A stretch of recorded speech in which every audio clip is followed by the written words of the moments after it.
Alors, je me présente, je m'appelle Cédric Ingouette, je suis le directeur artistique de Scopiton et compagnie. Une compagnie que j'ai créée il y a 22 ans en Bretagne. Voilà, j'ai un parcours plutôt atypique parce que je n'ai pas fait de formation ni d'école.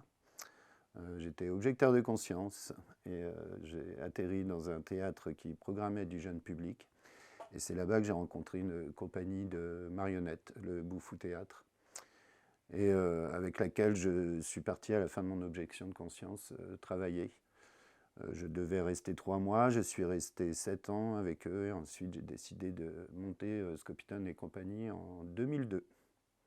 Voilà.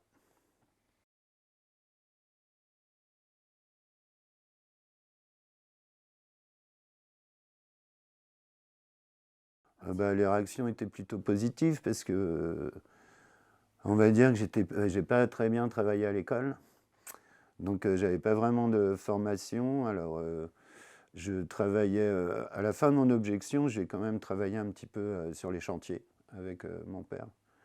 Et à choisir à fabriquer des marionnettes ou à couler du ciment, j'ai fait mon choix et du coup, mes parents étaient plutôt contents que j'aille dans cette direction-là.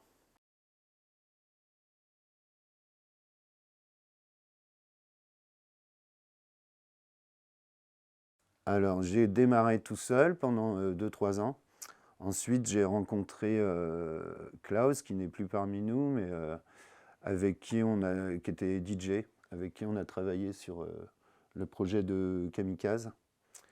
À savoir que lui, il faisait la lumière et le DJ mix en direct pendant que je jouais au plateau.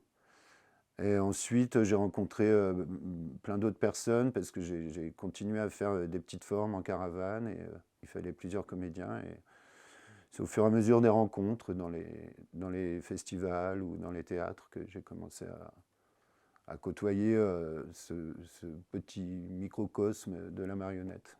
Voilà. Et du coup, j'ai embauché des gens, certains sont restés, d'autres sont partis, et voilà. Et l'aventure continue.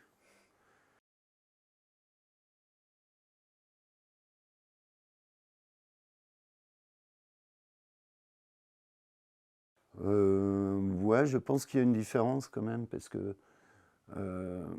j'ai travaillé avec des gens qui sortent par exemple de l'ESNAM, de l'École supérieure nationale des arts de la marionnette, et il faut avouer que, ils ont une vraie formation, et que nous, on n'a pas forcément. Donc si j'ai beaucoup travaillé sur l'adaptation, c'est vrai que quand je pars sur des spectacles où je dois m'atteler à l'écriture, j'ai davantage de mal, quoi. Donc c'est souvent dans ces périodes-là que je demande un petit coup de main, justement, à des gens un petit peu plus aguerris, soit du théâtre, soit du milieu de la marionnette, parce que j'ai fait beaucoup de théâtre d'objets aussi. Et dans la construction et dans le mouvement, c'est toujours intéressant aussi d'avoir des conseils précieux.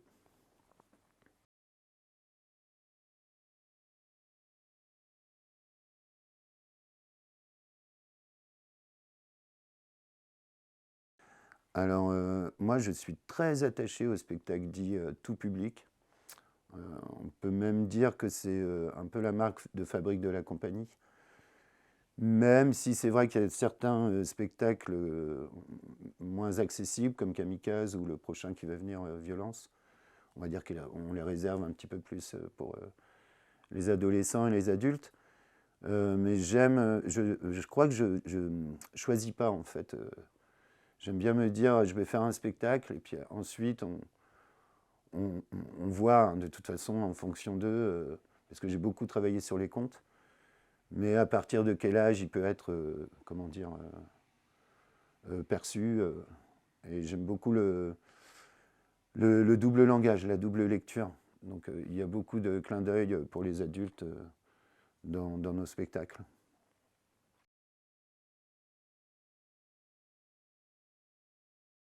Alors moi je vais bien, eux aussi, ils sont là. Alors voilà, ça c'est mes amants du spectacle Kamikaze. Alors Eux, ils vont plutôt bien hein, parce on les préserve dans une cantine. Ils aimeraient bien sortir plus souvent, mais voilà. Et là, c'est l'occasion, en fait. Et un petit peu grâce à vous.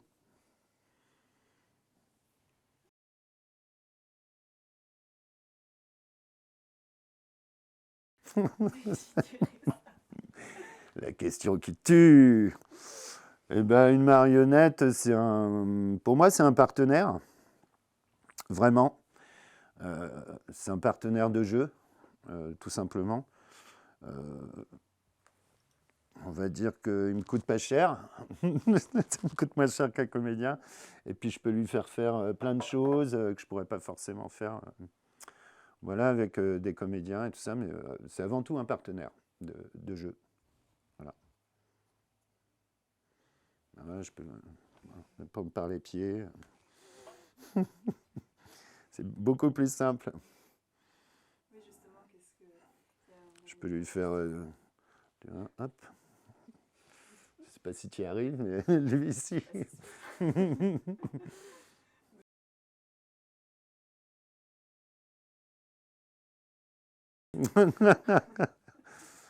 Eh ben, moi, je trouve que la marionnette a une espèce de pouvoir, en fait. Et je trouve qu'elle est, elle a, tu vois, aussi petite soit-elle, a une espèce il y a un petit truc comme attractif, quoi. On a envie de la voir bouger, de la voir faire des mouvements et tout ça. Et il y a des comédiens qui peuvent amener cette chose-là, mais je trouve que la marionnette a vraiment, je sais pas, une espèce de pouvoir. C'est très symbolique, mais voilà. Je trouve qu'elle peut se permettre aussi de dire beaucoup de choses. Et parfois, justement, qu'un comédien aurait peut-être plus de mal à dire. Enfin, c'est mon avis, c'est mon point de vue.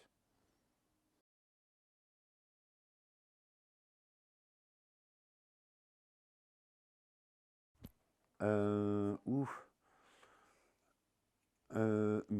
Comment je peux concevoir ça? L'idée, en fait, sans travailler forcément devant un miroir, c'est quand même d'avoir un certain sentiment, enfin, qui est une espèce de courant qui se passe entre le manipulateur et la marionnette. Et l'idée, c'est de faire ressentir ça au public. Et quand ça fonctionne, c'est super. Enfin, on va dire que c'est l'idée première même. Donc voilà. Après, c'est le public qui décide, hein. C'est pas nous. Donc c'est génial quand il y a de l'interaction, justement. Quand les gens sourient ou pleurent. Voilà. C'est comme des applaudissements et ça fait vachement de bien.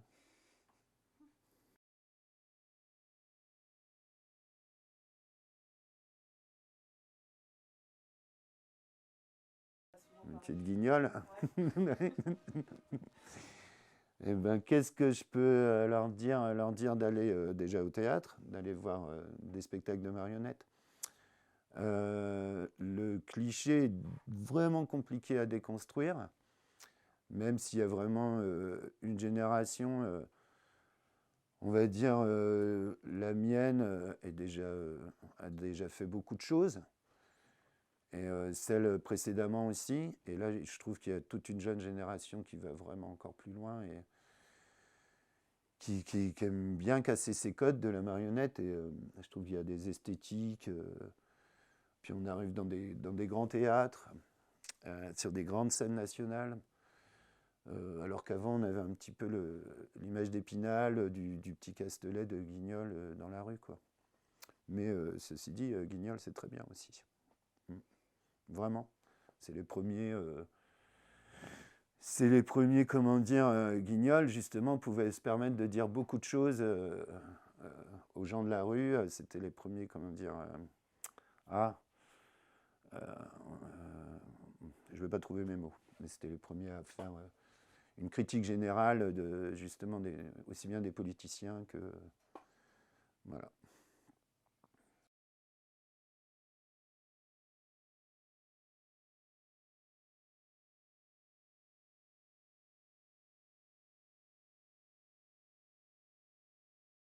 Non, j'ai vraiment du mal. Je crois que je, je- je reste vraiment attaché à eux. J'ai vraiment du mal à les poser.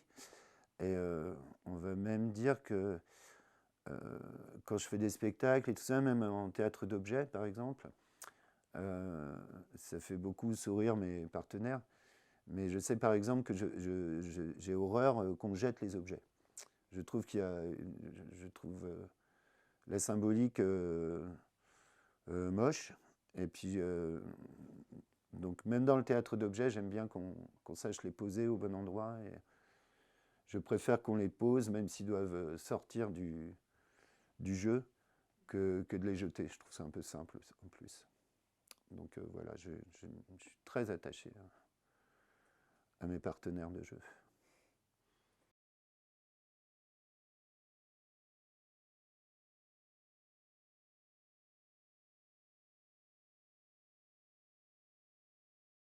Oui, alors moi je crois que oui. Alors créer sa propre marionnette, ouais, c'est très important. Même si j'ai travaillé par exemple avec des marionnettes de Drôlatique Industrie par exemple. Euh, et j'aimais beaucoup en plus cette esthétique et tout ça. Mais je sais que par exemple Gilles, quand il a fait les marionnettes de Divina, un autre spectacle qu'on a fait sur Maria Callas, j'ai senti un petit pincement quand il a dû me les donner. Et ce que je peux comprendre. Parce que moi, dans l'idée, je me vois très mal faire des marionnettes pour les autres. Je trouve je trouve ça dur. Et puis, il y a un rapport assez charnel, en fait, parce qu'on va chercher les coutures, et puis on a envie euh, voilà, c'est une petite histoire d'amour, donc on a envie de se plaire l'un l'autre. Donc, c'est toujours compliqué ensuite d'aller l'offrir à quelqu'un. Donc oui, il y a un vrai rapport entre, enfin, surtout quand on fabrique ces marionnettes. Voilà.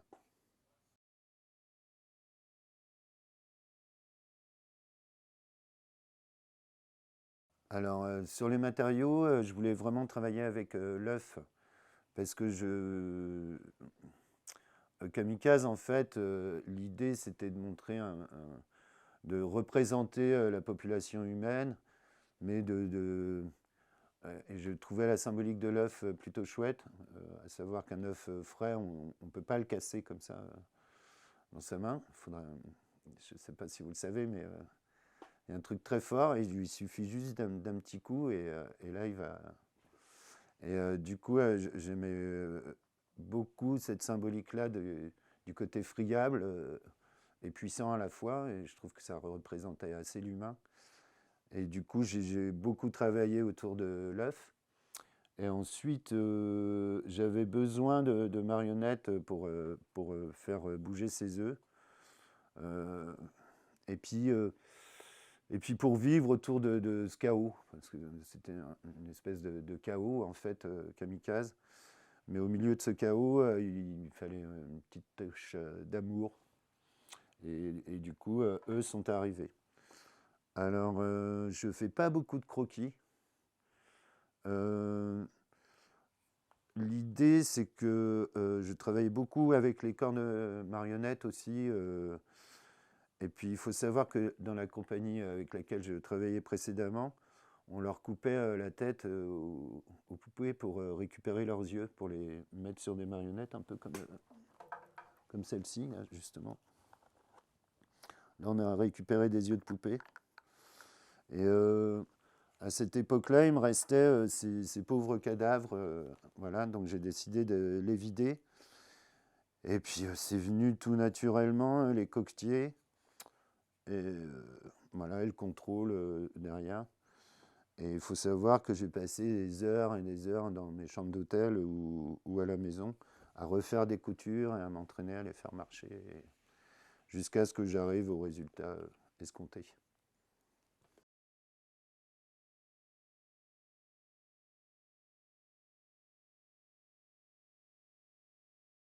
Il fallait un intermède en fait, parce que tout était assez chaotique.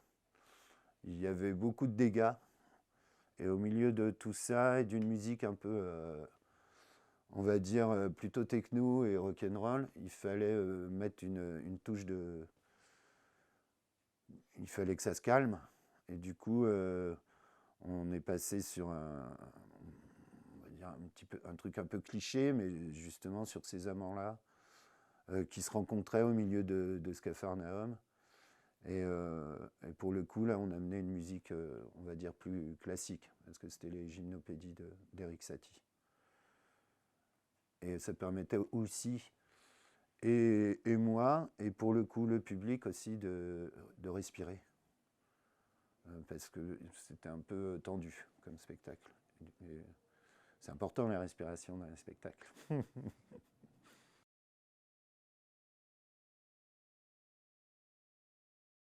Eh ben, c'est toute une petite gestuelle. Alors là, c'est plus compliqué parce que je les ai sur mes genoux. Mais l'idée, c'était qu'ils se regardent, qu'ils se jaugent, qu'ils se touchent un petit peu. Hop. Et puis qu'ensuite, ben, voilà, ils commencent. C'est une vraie rencontre, en fait. Alors, ce qui est plutôt chouette, c'est que, bon, bah, là, il y a une différence de taille, donc on imagine un garçon et une fille, mais en même temps, voilà, ils n'ont pas de sexe, ils n'ont pas de... Donc ça peut être aussi bien deux garçons que deux filles, et on va dire que, voilà, après tout le côté caresse, ils allaient un tout petit peu plus loin pour se scruter dans le truc, voilà, en allant chercher au plus profond d'eux-mêmes, un petit peu dans leur cerveau, en fait. Mais il y a aussi, on y voit ce qu'on veut, hein, tu vois.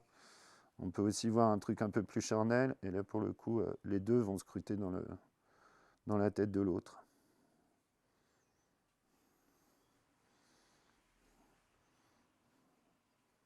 Voilà. Et à la fin de cette petite rencontre, ils retrouvaient un œuf, voilà, qu'ils allaient partager, jusqu'à ce que cet œuf se casse aussi à son tour. Et après, on repartait dans la violence. Quel monde de brutes. Voilà.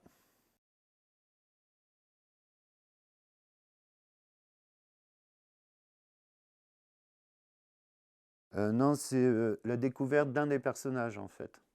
C'est lui qui arrive au tout début et tout, qui est un peu perdu dans ce truc-là. Et du coup, lui va avoir aussi, va trouver un œuf aussi qu'il va perdre. Voilà. Et ensuite, il revient et il se retrouve un petit peu tout seul jusqu'à ce que lui débarque. Et là, du coup, je suis obligé de manipuler à deux mains. Mais oui, lui, c'est quand je le... Hmm, voilà. Voilà. C'est parce qu'il devait... Alors, c'est pour ça, c'est parce qu'il doit voler aussi à un moment. Donc, pour le faire voler, ce que ne peut pas faire un comédien, et ben, je mets le contrôle dans ma bouche et je l'emmène un peu plus haut sans faire tomber son œuf. Voilà.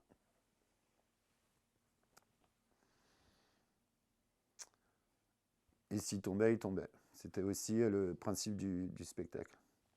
Mais l'idée, là, pour le coup, c'était qu'il ne tombe pas parce que je devais me lever avec lui et puis aller le déposer ailleurs.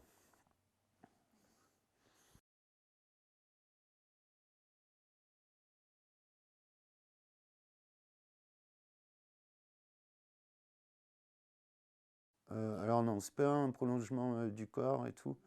Peut-être de l'esprit. On essaye de faire, d'envoyer un petit, comment dire, un sentiment, une idée à la marionnette euh, dans le jeu pour essayer de faire ressentir ça au public. Et puis tout va dépendre aussi de la manière dont on la manipule. Si c'est très violent ou si on va aller vraiment dans la délicatesse. Voilà. Donc non, non, ça reste vraiment...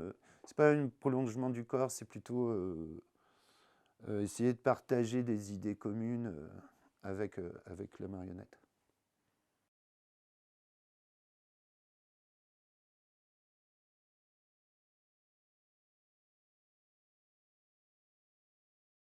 Alors, moi, c'est mon avis personnel, je trouve dans la marionnette que les marionnettistes cachés, on les voit plus que quand ils sont à vue. J'entends que quand on ne les voit pas, on les cherche. Alors que quand on les voit, si on travaille bien, on peut réussir à se faire effacer et la marionnette va prendre le relais en fait. C'est là, quand on parlait aussi de... sans que ça fasse partie du corps, c'est de passer le relais justement. Et j'ai vraiment un avis là-dessus. Enfin, moi, j'aime pas du tout les spectacles où les marionnettistes sont cachés. Après, il y a des choses très bien, mais il y a vraiment ce réflexe-là de se dire mais où est-ce qu'il est?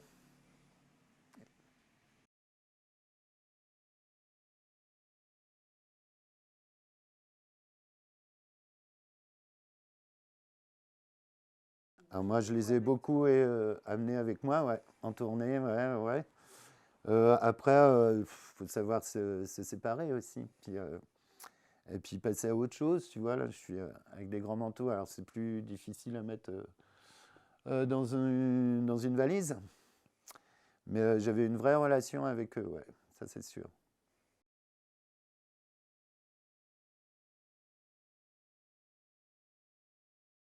Et ben, tout simplement avec le décor de Kamikaze. Alors, il faut savoir qu'il y a une partie du décor aussi qui a été détruite, parce que c'est un spectacle qui ne tourne plus.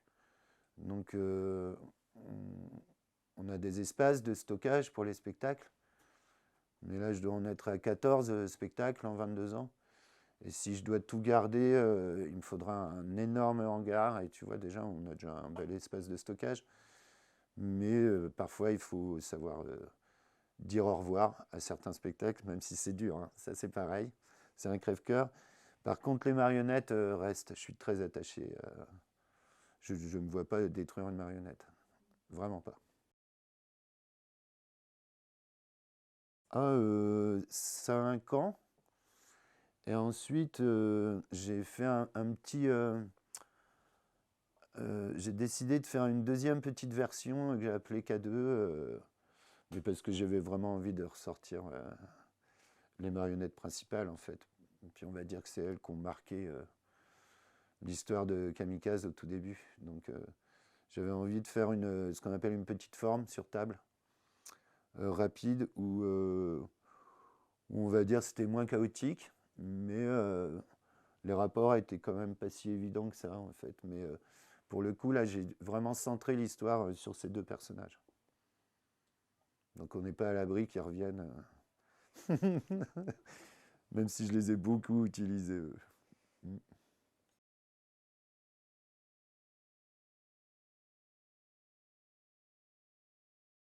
Ouais, ça va faire 20 ans.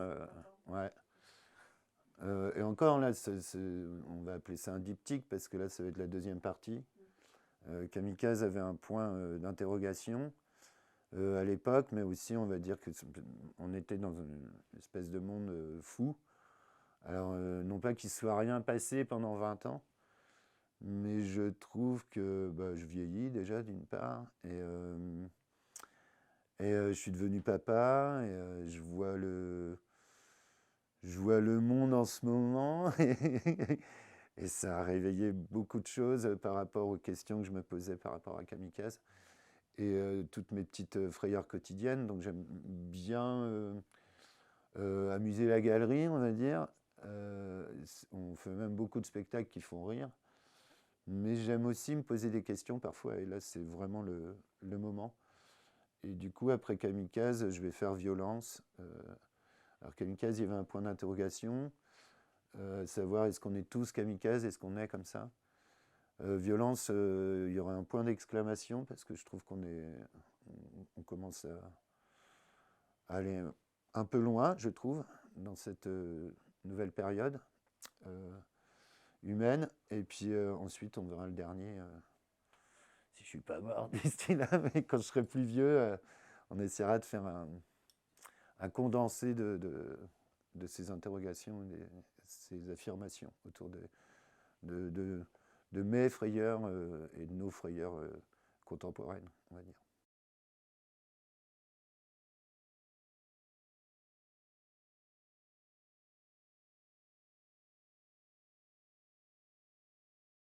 Je comprends pas très bien la question, mais à la fin de Kamikaze, si tu veux, de toute façon, les spectacles, ils doivent toujours avoir une fin. Enfin, il y en a qui tournent très très longtemps.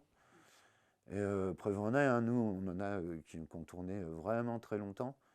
Comme le premier que j'avais créé, Le Petit Chaperon Rouge, justement, j'ai dû tourner 12 ans avec. Et à un moment, il faut que ça s'arrête, il faut passer à autre chose. Et du coup, je sais pas, c'est vraiment une réflexion. Voilà, une fois que Kamikaze s'est arrêté, je me suis dit, bon, je vais retourner aussi vers le théâtre d'objets et puis détourner les contes et m'amuser un petit peu.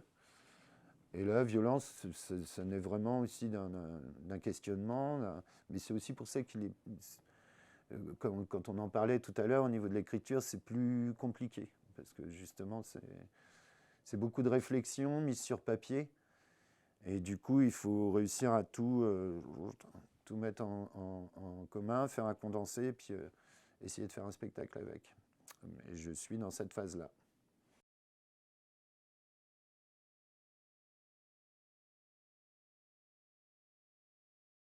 Non, je les ai jamais retouchés.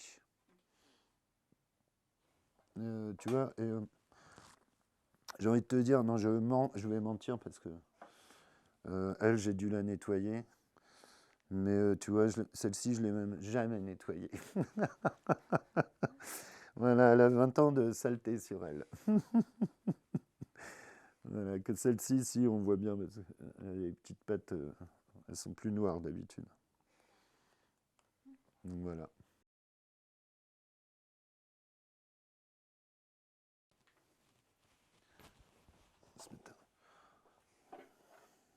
On va se dire au revoir. J'allais dire, si ta carte blanche pour finir Hein? ta carte blanche pour finir l'entretien. Ouais. Voilà.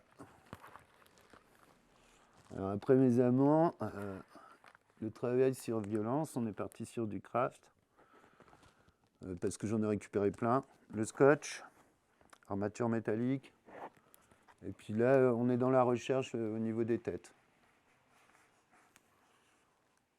Donc, est-ce qu'on utilise des têtes toutes faites, comme celle-ci?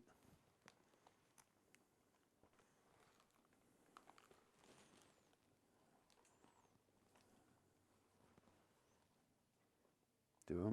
Ce qu'on peut faire avec une marionnette, c'est qu'elle peut me regarder. Elle peut voir ce qui se passe dans son dos, tu vois. Hop. Le comédien, il peut pas, lui. Hop. Et puis, il va se ranger ici. Voilà, merci.